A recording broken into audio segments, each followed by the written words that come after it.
This is a Leslie Super Typhon S31, a single-chime locomotive air horn built around Leslie's number 31 bell.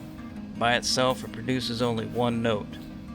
That number 31 bell is also one of the three voices that make up one of the most recognizable locomotive horns in North America, the Leslie S3L. After looking at this thing long enough, I started wondering whether I could reproduce it half scale with a 3D printer. Rather than immediately trying to copy the complete 3-chime horn, I started with just the S31. The goal wasn't to make something that merely looked like a train horn. I wanted to recreate the internal chamber, air passages, and diaphragm system closely enough that it would actually operate like the full-size original. And it actually worked. Despite being half the size and made mostly from printed plastic, the small horn produced a clear, surprisingly powerful note. Of course, once the bell worked, building the other two was pretty much inevitable. The original S3L combines Leslie's number 25, 31, and 44 bells on a common manifold. Each bell has its own power chamber and diaphragm, and each is tuned to a different note. When all three sound together, they produce the distinctive, slightly dissonant chord associated with the S3L.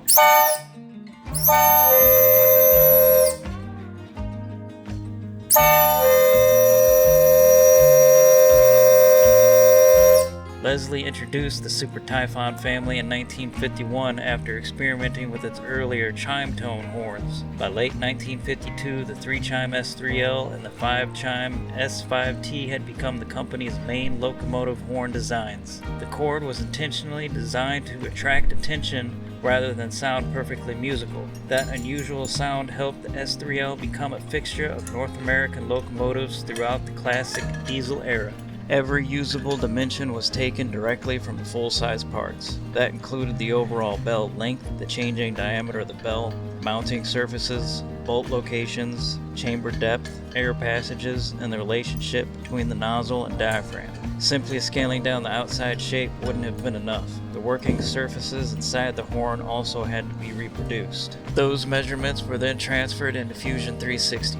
Each component was modeled individually, beginning with the major profiles and mounting dimensions, followed by the smaller internal passages, sealing surfaces, bolt holes, and clearances. The full-size horn provided the basic geometry, but several areas still required adjustment for 3D printing and for the materials used in the half-scale version. After a lot of measuring, modeling, printing, and revising, the digital version began to resemble an actual, miniature Leslie power chamber. Placed beside the original parts, the half-scale components show just how closely the printed horn follows the full-size design. There is a printed bell, power chamber, and back cap, along with the internal nozzle, and the passages needed to deliver compressed air to the diaphragm. The smaller parts aren't exact material for material copies. The original horn is a heavy, industrial assembly designed for decades of service on a locomotive. This one is plastic, small enough to carry around and considerably less likely to survive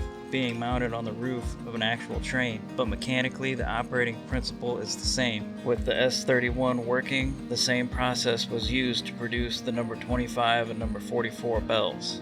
All three chambers were then connected to a printed manifold. The S3L manifold was modeled from images found online. It's not an exact copy, but it's close enough, completing the half-scale S3L. Each chamber receives air at the same time, but because the three bells have different dimensions, each produces its own note. Individually, they're single-chime horns. Together, they become the S3L. The diaphragms are among the simplest looking parts of the horn, but they are also among the most important. Each diaphragm has to be cut cleanly and consistently so that it sits flat inside the power chamber. The outside diameter needs to fit the chamber without folding or binding, while the center remains free to flex against the nozzle. Once the material is marked, the disc can be carefully cut out and trimmed to their final size. When the back cap is tightened, the edge of the diaphragm is clamped between the two halves of the chamber. Compressed air pushes against its center until the diaphragm lifts away from the nozzle. pressure escapes. The diaphragm closes again and the cycle repeats extremely quickly. That vibration enters the bell and becomes the sound of the horn. The final result is a functioning half-scale recreation of the Leslie S3L. It becomes the same basic 3-bell layout, diaphragm-driven operating principle as the original, but in a package small enough to be mounted almost anywhere, which naturally led to the next question. What happens when you put it on a bike?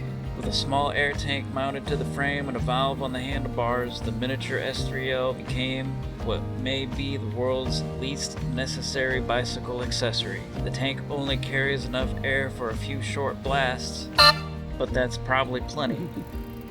It may be half scale, but it definitely is not half volume. What started as a simple question from my son, could you put a train horn on a bike, eventually became a complete 3-chime Leslie half-scale S3L designed from original parts, modeled in fusion, printed in plastic, and tested in the least railroad-like application possible, because apparently every bicycle needs a locomotive horn.